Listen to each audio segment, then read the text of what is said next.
What is up, everybody? I have Eric Barber across from me, Mark on the mic speaking right now, and we have 10 minutes to spur everybody on to put a red dot on their turkey hunt for this spring. Honestly, Eric, it shouldn't take too much spurring, pun intended.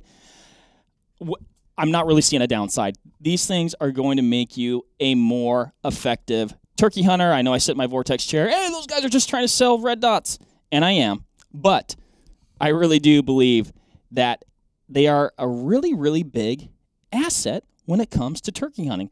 You've been running one for a couple years now. Yep. Haven't looked back. Have not looked back. What are the things that you are personally liking about it? Oh, man. Too many to count. Too many to count. I love what you did there on the intro, by the way. Prepare to be spurred. The big things for me are... So you look at modern turkey shot shells, and they pattern super, super tightly. We're all in an arms race to find the tightest patterning turkey load, tightest patterning choke tube, all of that, and that's all great. But with that, you really need to have your aim on point, so to speak, and the red dot is the biggest thing that helps you do that. So whether you're shooting at a bird up close, or you got that bird that might be hung up at about 50, 60 yards or so, this gives you an option that is going to help you make those longer shots that your guns are now capable of. So like in the past, not running a red dot, your bead takes up so much real estate on the bird. You know, it almost takes up the whole breast to head, neck, everything in between.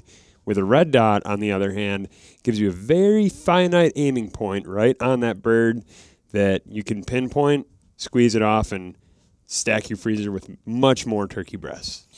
Agreed. I mean, you're not going to see, probably you're not going to see a dramatic difference, 10, 20, 30 yards, even getting to that 40-yard mark.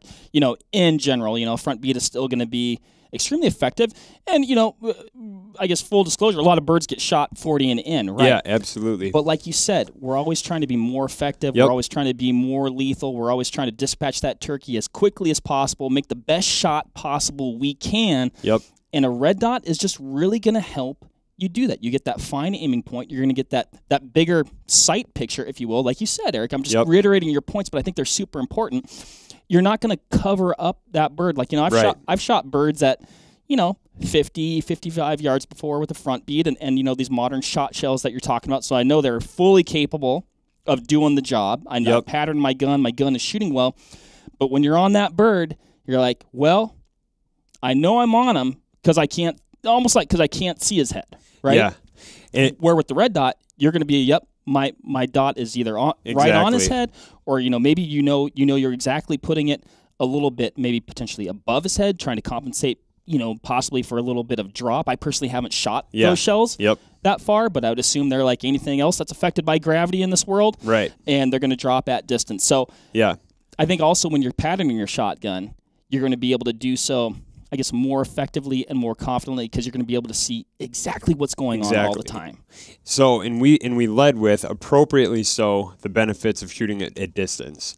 But I think what's equally, if not even more important, because you're going to find yourself in this situation that I'm about to mention more often than you will shooting at distance. I think I know where you're going. And that is hunting thick woods, especially when you get a bird that comes in, he flanks you, goes to your weak side. Myself as a right-handed shooter, that would be me shooting to my right. If you've ever done that, you know that is a really hard angle to kind of pull off. It's awkward. It's hard to get a solid cheek weld. That's the biggest thing, is a solid cheek weld. And a lot of times, so I think back to a bird I killed last spring that came into my hard right. It was a late season hunt, thick green woods, and I could hear that bird drumming coming up the ridge side. Excited. Painting a picture for you, Marco. I just couldn't see him. I could hear him making his way up to me, and I actually couldn't see him until he got about eye level, even a little bit higher than me on the ridge on the same kind of topo line that I was on. And then once he did get a little bit of elevation, I could finally see him. The problem was I was shooting like almost 90 degrees to my right. So when doing that, I was able to make the shot because I had a red dot on there. Had I been forced to use the bead, it would have been so hard for me to get a cheek weld on the gun to actually get a good line of sight down the rib to the bead, line that up with the turkey's head. In this case, I had one thing to worry about: put the bead on the head, shoot whatever's behind it, and that's exactly what happened. I mean, and just talk about a major advantage of a red dot, and that is definitely one of them. You don't have to be perfectly aligned. You don't have to have that perfect cheek weld. As long as that dot is where you want it when you squeeze that shot, and you squeeze off a good shot, or trigger press, as sometimes the guys at Vortex Edge will say you don't squeeze, you press. It's going to go where you want it to go. And another important point with that, learning to shoot a shotgun with the bead, even turkey hunting, which is more of like an aiming type of use of the shotgun. Not the easiest thing to do, particularly if you're a new hunter, possibly a youth hunter.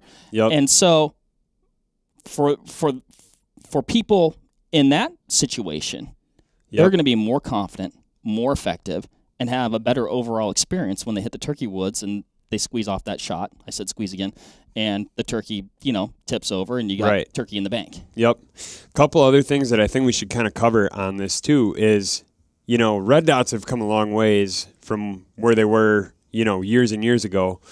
Both of these shotguns on the table have the Spark Solar on there, 150,000 hours of battery life, so you don't have as much of a concern in the back of your head that you're going to get to the field and not actually, be without a battery. The math don't lie, Mark. 150,000 hours, thanks to everybody's favorite planet, the sun. What's your favorite planet? Mine's the sun. Classic SNL sketch right there, and I appreciate the reference there. But also, I think it's important to point out with this model, which I think there's a reason why both these shotguns have it. If I was going to... I love a lot of our red dots for different reasons. If I was going to personally play favorites and hit the turkey woods, I'm probably going to do it with the Spark Solar. And part of it is that solar panel that's in the top. You've got the solar power source, and then you also have the battery power source. So you have two independent power sources. The solar panel doesn't charge the battery. We've talked about this a lot of times before, but I think it warrants repeating, because I think people intuitively I'd think, that charges the battery. Not the case, and it doesn't. So as long as you have enough ambient light, which the light in this room that we're in right now is enough ambient light to power that and get that dot to go, you're going to have that point of aim. And I guess I'd even say worst case scenario, which is just, it's like, I don't even know why I'm talking about it, because I don't know, I'll say it won't happen in like the 1 in 10 billion, whatever it happens. But if something happened, you could just pull the rail and use your front bead. Exactly. So you just touched on rail, so we should talk too about mounting systems. Yes, because we have two different styles right here. Very, very different mounting styles on it. We've got one on the super modern, dedicated turkey killer behind your turkey classic old Betsy. So we got a Benelli Super Black Eagle 3, the turkey edition with the pistol grip stock. That obviously is drilled and tapped to accept a pick rail. Whereas on the other hand, my old classic 870 that I've had for about 18 years now is not drilled and tapped. But if you are listening to this and in a situation similar to myself, maybe you've got an 870 or some other gun that is not drilled and tapped to accept a pick rail, these saddle mounts are actually a pretty nifty little option. I think you can find them on Amazon for like $40, something like that, probably at your local sporting goods store. And it is literally as easy as taking the screws out of the receiver. They come with these longer extended screws. You pop those in its place, and you're good to go. The other nice thing about that is it makes taking that off super easy. You just unthread those screws, slide the whole unit off, and now your dot is still mounted on that rail. So come next spring, after you took that saddle mount off for a fall of hunting birds or whatever you're doing, it's as easy as putting that back on, doing a quick re-zero check, and you're back in action. Super easy. Yeah, I mean, super easy, quick on-off modification. Like you said, it's not one of those things where you're like, well, great, now this is my turkey gun. What am I going to use for pheasants or waterfowl or something like that? You can kind of change with the seasons if you want, or if you're feeling real frisky, just buy this Benelli here and get after it. Turkey loads are expensive. They are. Particularly when we're talking about these modern shot shells like, Federal TSS or something like that. You want to make sure you are being intentional. So let's talk about maybe the best practices, whatever. For patterning? For patterning, how would you go for patterning, sighting this thing in? I'd imagine you don't want to burn up all your turkey loads. And as expensive as they are, they kick even worse. Yep.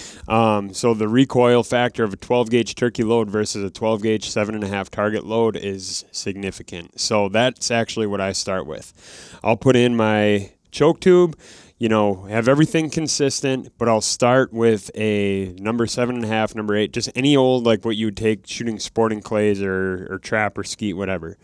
I'll shoot that at like 15 yards because I want to be super close where I can actually, see my point of impact as a very, patterned spread. Right. Whereas if I shot that 7.5 at 30 yards, it would just take up so much space. Even though you do have the turkey choke in there, it's just not going to pattern like, a number 5 turkey load would. It's going to give you a better idea of what it actually is going to be doing downrange when you put that turkey load in. So I'll start on a very big piece of cardboard with a small circle in the middle.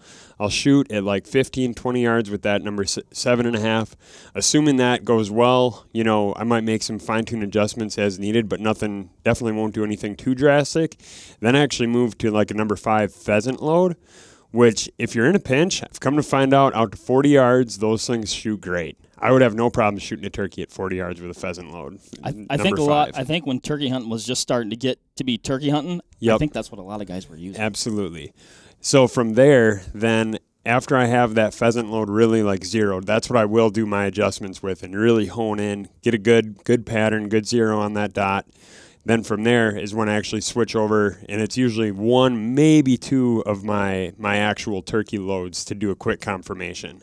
Once you've kind of gone through that process, your gun is zeroed, you have that peace of mind that, hey, I've shot this choke with this load, and I know exactly what it does. If it's your first time shooting it, for me, this is the setup that I run literally every single spring, so I know what it does at 60, I know what it does at 40, and I know what it does at 20. If you're shooting a new setup, if you're unfamiliar with your setup, once you do have your turkey load and choke kind of dialed at that 20 or 40 yard distance or whatever, I would definitely suggest shooting it at 60, at 20, and even inside 10 yards. Reason you obviously want to shoot it at 60 is that you're going to get a pellet count. You want somewhere in the neighborhood of 20 pellets in the kill zone, knowing that you're going to anchor that bird at 60 yards. And the reason you want to shoot it super, super close is because it could be shooting a golf ball size pattern, which this gun is at 10 yards. So bird comes into 10 yards, you know exactly where your point of aim needs to be in order for it to be effective. So there really isn't a whole lot of room for error when a bird comes in close. In fact, I think a lot of guys would actually prefer that a bird stops at that 30-yard mark rather than coming right down the pipe into, 8-10 yards. Just too much room for error at that distance. But also, I guess another check plus for the red dot to know that that dot is exactly where you want it, because you do have to be extremely precise at those close distances. And when you think about somebody who may not be using a red dot for specifically those close distances, and definitely at distance too, but especially at close distance, this is magnified, and that's torque in your grip.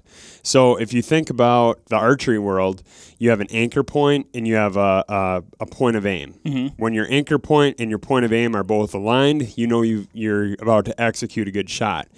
We just talked about how when a bird comes into your hard right, hard left, you get in these awkward angles. Well, the first thing that's going to get sacrificed or compromised is that anchor point, your cheek weld. Mm-hmm.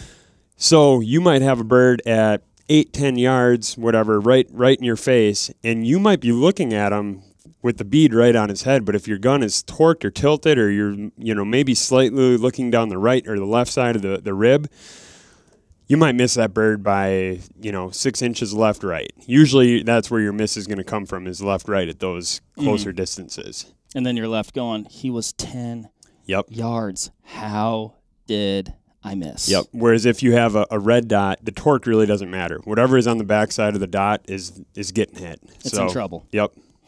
I like it. Did we forget anything? Any of the other positive attributes of the red dot system on your turkey gun? The last thing that I would kind of close with, like at least from my end, what I really like about it is it gives me, you know, a platform that, like, if I'm hunting with my wife or somebody else uses my gun, it leaves really no room for guesswork. So, for example, if I hand you my gun without a red dot on it and you go and shoot it, you're probably going to hold it a little bit differently than I would. Just like if I picked up your shotgun or your bow, again, drawing parallels back to archery, we all have a little bit different style in the way that we grip and shoot a firearm, a bow, whatever. Again, the red dot just leaves no room for question. Like, whatever is in your line of sight, whatever the red dot is covering up, that is what's going to get hit. Whereas, you know, if you and I pass the same gun without a dot on it back and forth, just allows for a little bit more, you know, guesswork in there, I guess. I don't know if that makes sense, but the big thing is, you know, people shoot guns differently, people hold guns differently, and unless you have a consistent way of, you know, aiming, you're not going to shoot it exactly like somebody else will. Nope, that makes perfect sense. That makes perfect sense. And the bow analogy just like is really dramatic, you know, because I've shot other people's bows and missed the target. Oh yeah, and you're like, that's, you know, again, that seems impossible. Yep. And then you pick your bow up and you're like, okay, like that was super weird, you know. And again, it's like different anchor point, different, you know, you're just using it differently. Where it works perfect for the person who set it up, maybe not so for you. So, yeah, I mean, red dots on turkeys. If you have been thinking about it, think no more. Get yourself one, mount it up. It's not that hard, and if you want to, you know, take it on and off, you certainly can do that. One thing I'll point out, you know, I think a lot of people have shotguns. It's their old trusty. Maybe they only have one shotgun, you know, and they like to use it for everything. With the saddle mount, like you showed here, Eric, it's just it's an easy on off, and it's for kind of, I guess, it's actually extremely low profile. Like I was expecting yours to be like dramatically, maybe not dramatically, but higher than the one on the pick rail. Height over bore, basically, right? I mean, I thought it might have a greater height over bore. I'm not really seeing a difference. No, not at all. When I picked up the Benelli before we started recording, that was one thing I was actually curious about, is if I was going to have a little bit lower cheek weld, and I felt that it was identical. So, also, if you live in a state where, you know, it's shotgun only, this is a really good solution to, like, if you want to put a rifle scope on your shotgun too. So growing up, living in Wisconsin, years and years ago, before we changed the laws to allow centerfire rifles statewide, I hunted in a shotgun-only zone, and that's actually where this saddle mount originated from, is I needed a way to mount a rifle scope to that gun. So, you know, just another kind of arrow in its quiver of versatility. You know, you can go, if you got a slug barrel, you can put that on with a rifle scope and shoot whitetails or whatever. You can put that red dot on, shoot turkeys. You can rip it all off and go shoot ducks all in the same day. Just kind of like I don't know. I don't know if that was like a quadruple duty system there, but you're getting more bang for your buck if you're using this for turkeys and maybe to take a buck in the fall. So, Eric, I like it. If you guys have any questions about red dots on your turkey gun, like I said, maybe you've been thinking about it and it's time to make that move. Maybe you're just getting into turkey hunting, and I think this would be an extremely, extremely good asset and improve your odds in the turkey woods. Have you been using the red dot? Let us know. Let us know your experiences with it, and we'll see you outside this spring. Shoot straight. Shoot straight with a red dot.